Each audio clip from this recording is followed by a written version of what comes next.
Selamat datang di jantung sejarah Yogyakarta, di sebuah tempat yang kaya akan kisah dan nilai-nilai kebudayaan. Inilah Masjid Gede Mataram, Kota Gede, sebuah masjid yang tak hanya menjadi pusat ibadah, tetapi juga menjadi saksi bisu perjalanan panjang peradaban Islam di tanah Jawa, khususnya Kerajaan Mataram Islam.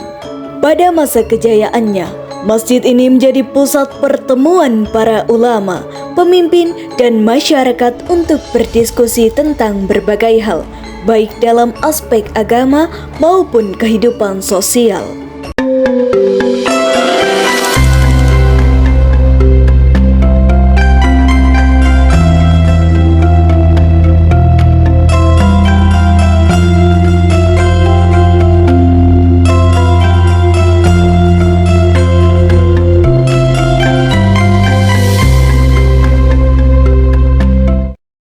Masjid Gede Mataram terletak di Desa Jagalan, Kecamatan Banguntapan, Kabupaten Bantul, Provinsi Daerah Istimewa Yogyakarta, yang diperkirakan telah berdiri pada masa pemerintahan setingkat Perdikan di bawah Ki Gede Pemanahan, yaitu pada akhir abad ke-16 Masehi. Masjid Mataram, Masjid Gede Mataram itu berdiri tahun 1587.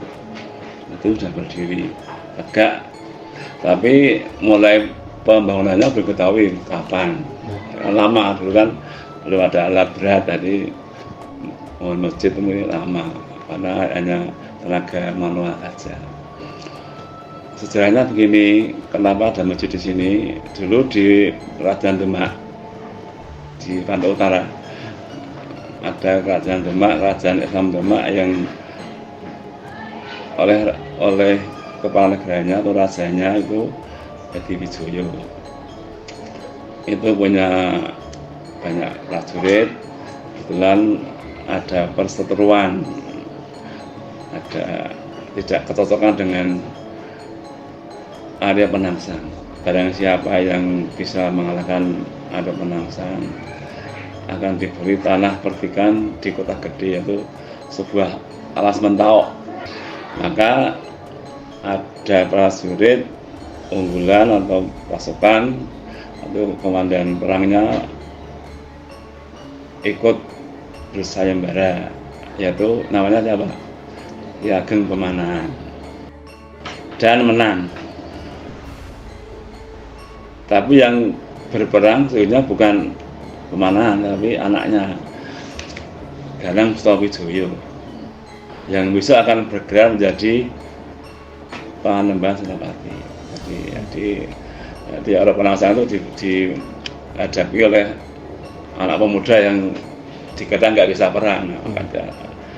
Ada kesombongan, akhirnya malah kalah.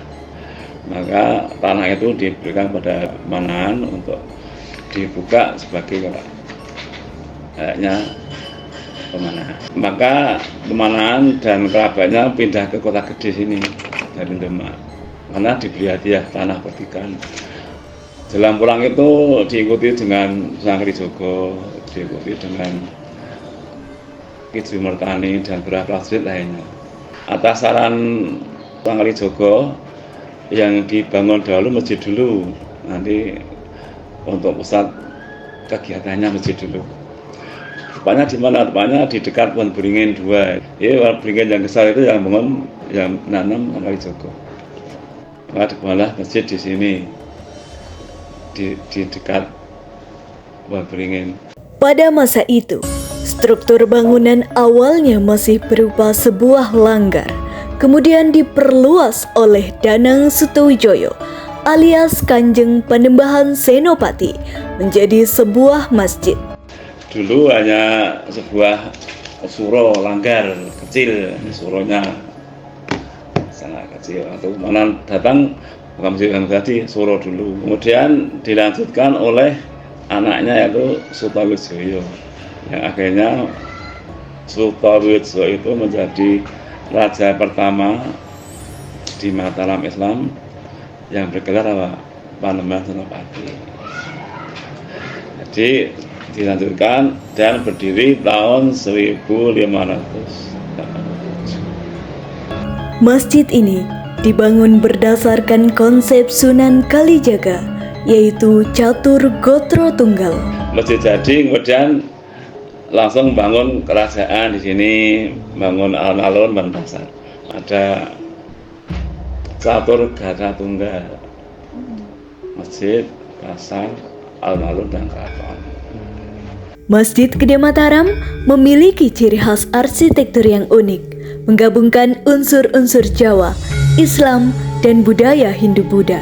Perjalanan ke masjid ini dimulai dari sebuah gapura megah di sisi timur, dikenal sebagai Padu Raksa. Gapura ini bukan sekedar pintu gerbang, melainkan simbol toleransi dan penghormatan kepada budaya Hindu-Buddha yang turut andil dalam pembangunan masjid. Di tengah arus tren masjid bergaya Timur Tengah, Masjid Gede Mataram menampilkan keunikan tersendiri.